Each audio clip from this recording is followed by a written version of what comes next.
Okay. Hello बच्चों, तो हम बात कर रहे थे म्यूटेशन की। ठीक है, तो कल हमने लास्ट क्लास में बात करी थी कि on the basis of cytology mutation तीन तरह का होता है।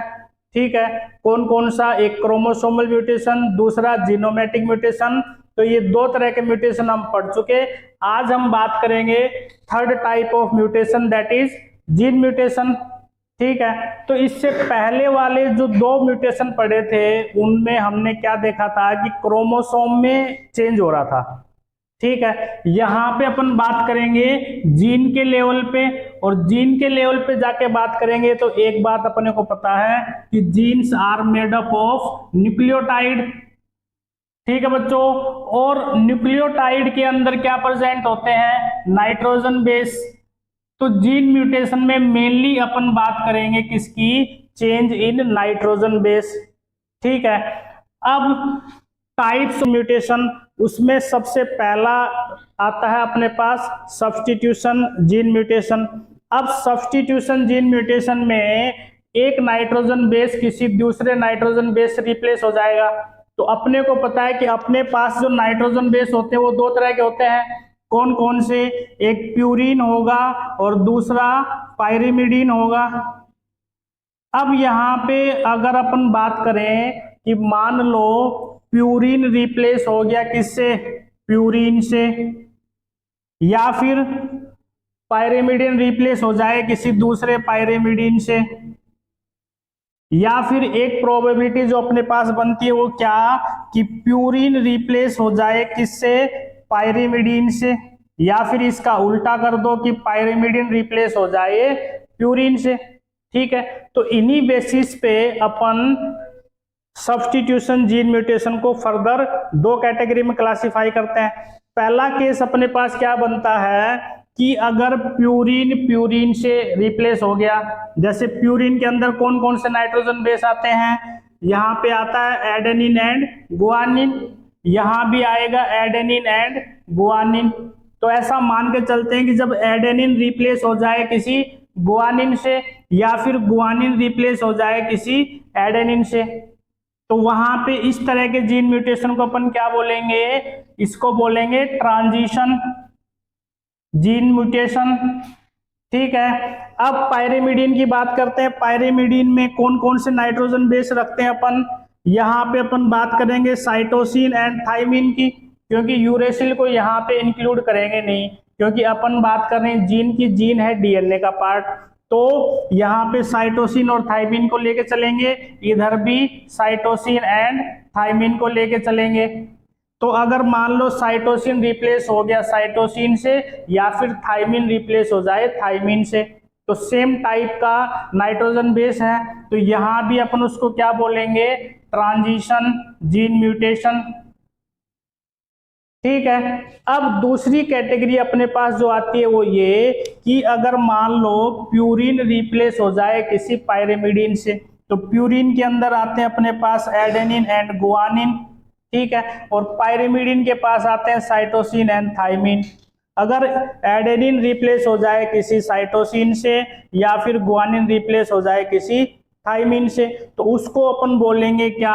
Transversion substitution gene mutation. ठीक है बच्चों, तो ये था अपने पास सब्स्टिट्यूशन जीन म्यूटेशन के बाद जो सेकंड टाइप जीन म्यूटेशन अपने पास आता है वो क्या? आज second type of gene mutation अपने पास आता है क्या? इन्वर्सन। ठीक है बच्चों, तो इन्वर्सन का मतलब ही अपन ने क्रोमोसोमल म्यूटेशन के अंदर भी पढ़ा था कि इन्वर्सन टाइप क्रोमोसोमल म्यूटेशन में क्या होता है कि वहां पे क्रोमोसोम इन्वर्स घूम जाता है और जीन की पोजीशन चेंज हो जाती है। लेकिन यहाँ पे अपन बात करेंगे नाइट्रोजन बेस के रेस्पेक्ट में। ठीक है, तो यहाँ पे क्या होगा कि change in nitrogen base in cistron, क्योंकि जीन के लिए सिस्ट्रोन वर्ड भी यूज करते हैं, इन रिवर्स ऑर्डर, तो इसको अपन बोलेंगे इन्वर्सन जीन म्यूटेशन। ठीक है, इसके बाद जो third type of gene mutation अपने पास आता है वो इंपॉर्टेंट है। यहां से एक बार नीट में भी क्वेश्चन पूछा गया क्या फ्रेम शिफ्ट जीन म्यूटेशन। अब इसका भी नाम ही बता रहा है कि फ्रेम शिफ्ट जीन म्यूटेशन, मतलब यहाँ पे जो नाइट्रोजन बेस की रीडिंग फ्रेम है वो ही चेंज हो जाएगी। जैसे मान लो अपने पास कोई भी जीन दे रखा, ठीक है, जीन की अगर अपन न्यूक्लियोटाइड सीक्वेंस मान के चलते हैं, कोई भी न्यूक्लियोटाइड सीक्वेंस मान के चलते हैं अपन, ठीक है, डायरेक्शन 3 प्राइम टू 5 प्राइम और 5 प्राइम टू 3 प्राइम।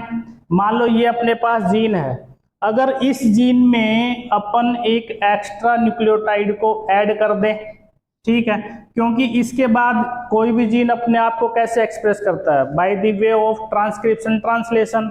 अगर ये नॉर्मल जीन है तो ये सबसे पहले अपना क्या बनाएगा, एमआरएनए बनाएगा, उस एमआरएनए के हिसाब से प्रोटीन चेन में अमीनो एसिड अरेंज करेंगे।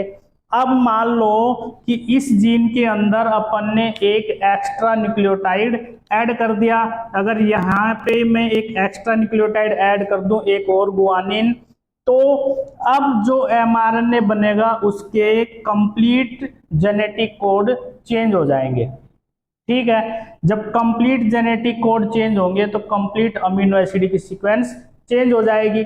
अब मान लो अगर मैंने एक और न्यूक्लियोटाइड ऐड कर दिया यहाँ पे साइटोसिन, इसके बाद भी इस एमआरएनए के कंप्लीट जेनेटिक कोड चेंज हो जाएंगे। इसका मतलब प्रोटीन चेन में कंप्लीट अमीनो एसिड की सीक्वेंस चेंज हो जाएगी। अब नीट में और सेम कंडीशन कब होगी, जब अपन या तो इस जीन में से एक न्यूक्लियोटाइड को डिलीट कर दें या फिर दो न्यूक्लियोटाइड को डिलीट कर दें, तो कंप्लीट रीडिंग फ्रेम चेंज हो जाएगी। नाइट्रोजन बेस की जीन में भी, जीन में होगी तो वो रिफ्लेक्ट करेगी एमआरएनए में, एमआरएनए में रिफ्लेक्ट करेगी तो फिर वो प्रोटीन चेन में रिफ्लेक्ट करेगी, ठीक है। तो नीट में जो क्वेश्चन पूछा गया था वो ये पूछा गया था कि कब कंप्लीट रीडिंग फ्रेम या कंप्लीट अमीनो एसिड की सीक्वेंस चेंज नहीं होगी। अब मान लो अगर इसी जीन के अंदर मैंने 3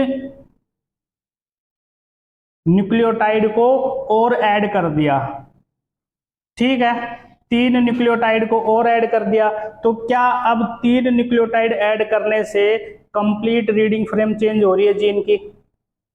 नहीं हो रही, क्योंकि कोई एक अमीनो एसिड या तो एक्स्ट्रा लगेगा या फिर एक्स्ट्रा हटेगा, लेकिन कंप्लीट अमीनो एसिड की सीक्वेंस चेंज नहीं होगी प्रोटीन के अंदर, पॉलीपेप्टाइड चेन के अंदर, ठीक है। ये क्वेश्चन एक बार नीट में पूछा गया है, तो वहां भी ऑप्शन में यही दे रखा था कि जब हम 3 न्यूक्लियोटाइड को ऐड कर दें या 3 को डिलीट कर दें तो कंप्लीट रीडिंग फ्रेम चेंज नहीं होगी, ठीक है। तो अब अपन बात करते हैं फ्रेम शिफ्ट जीन म्यूटेशन।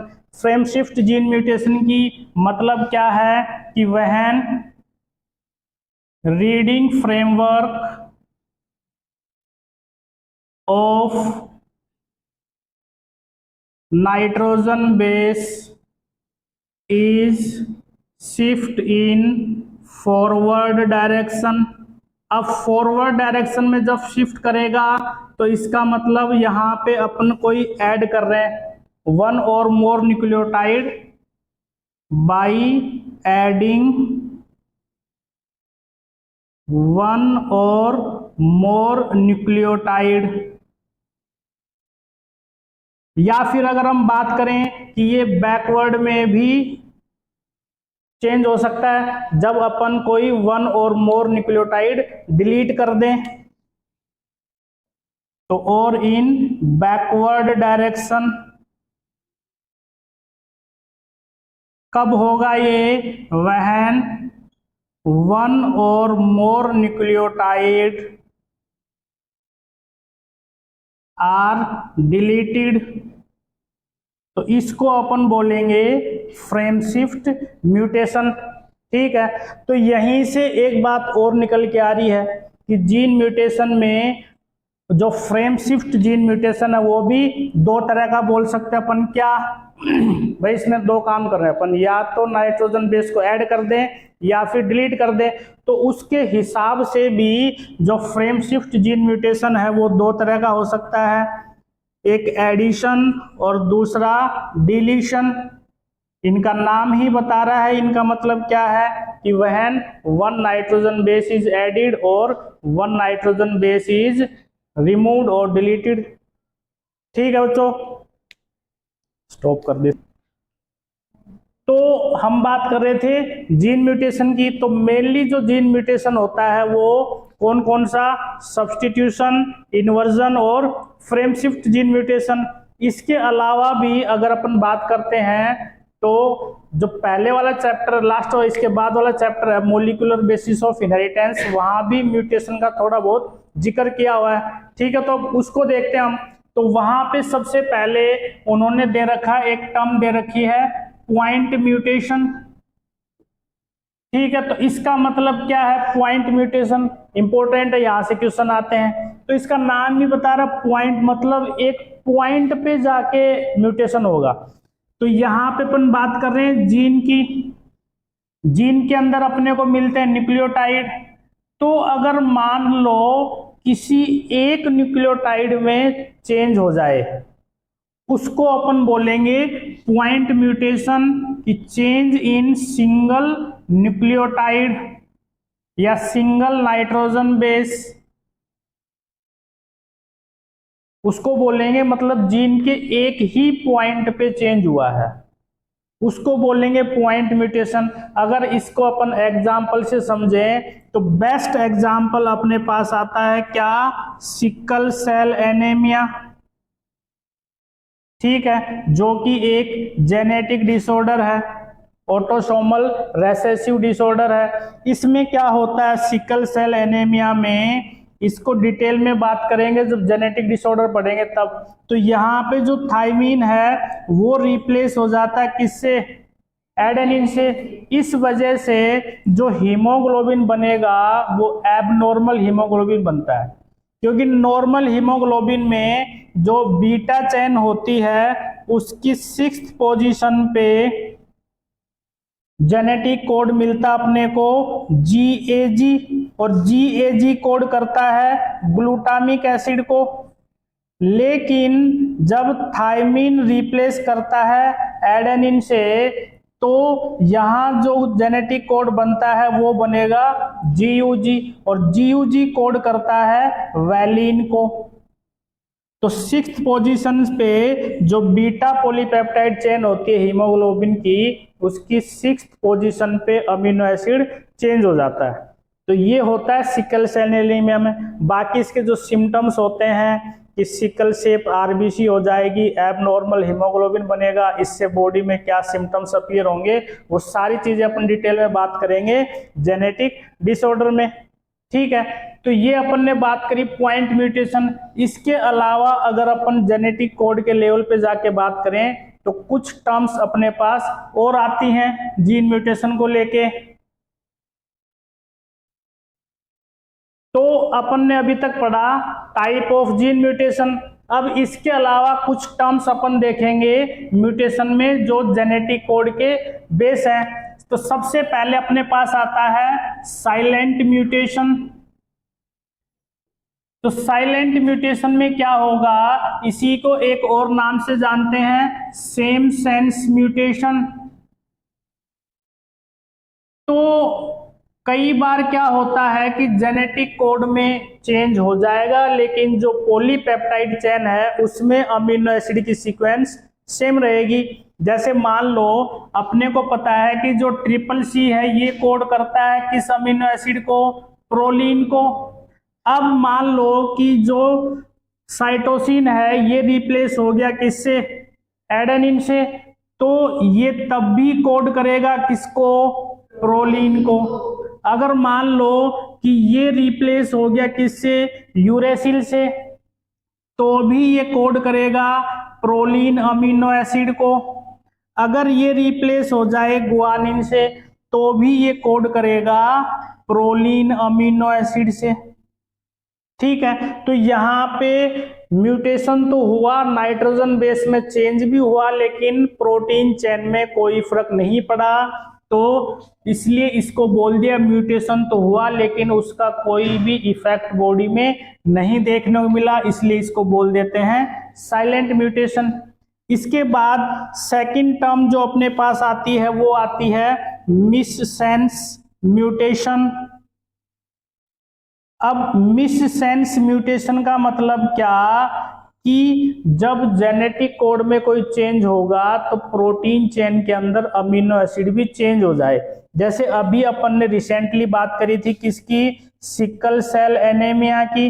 तो सिकल सेल एनीमिया में क्या हुआ कि जेनेटिक कोड में चेंज हुआ जिससे अमीनो एसिड भी वेरी कर गया, जो ग्लूटामिक एसिड था वो रिप्लेस हो जाता है वैलिन से।